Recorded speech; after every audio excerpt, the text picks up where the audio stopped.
Mini episode 1424 of the FDH Lounge is brought to you by Sportsology, delivering unconventional columns and webcasts about sports, TV, music, movies, and more. Follow them on the web at sportsology.com. The FDH Lounge. You'll want to schedule your life around it.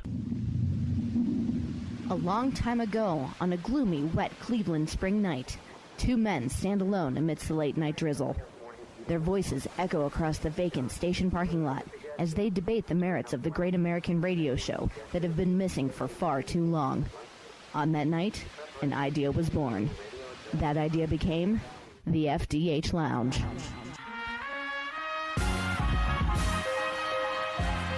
Welcome to the FDH Lounge. Welcome to FDH Lounge mini episode 1424. This is FDH managing partner Rick Morris here with our preview of Yellowstone episode 4.9.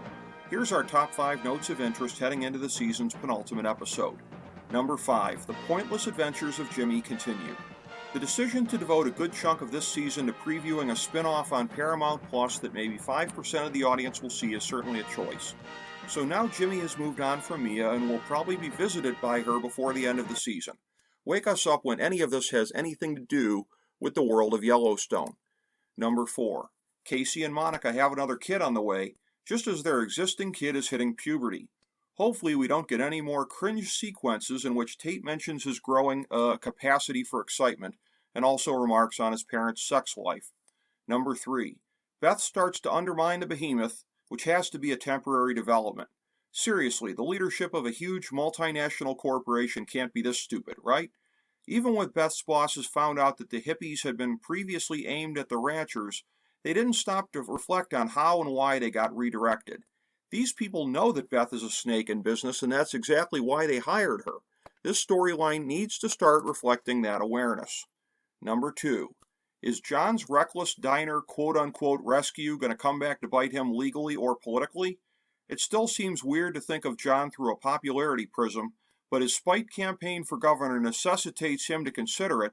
And even in a frontier state like Montana, some people might look askance at a couple of vigilantes taking the law into their own hands, especially when the sheriff and potentially other hostages get got. Additionally, John was able to deal with impunity under the reign of the now late lamented sheriff. Just imagine if Jamie can plant a stooge in that job. Speaking of which, number 1, how ugly and extra legal is the war between John and Jamie going to get?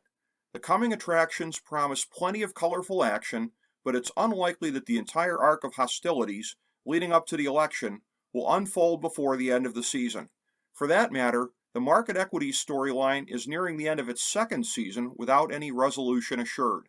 With more time this season devoted to the disconnected follies of Jimmy, the soap opera in the bunkhouse, and Monica's ongoing love-hate deal with being married to a Dutton, moving through the major storylines has been slow at best. Clearly, this show has moved beyond the approach of conducting a major plot arc in one season, as they did the first 2 times out. But even in the likely event that this season ends in the middle of this burgeoning John-Jamie war, we can still hope for plenty of excitement in the runway that they've got left. Thank you for joining us for this mini episode of the FDH Lounge.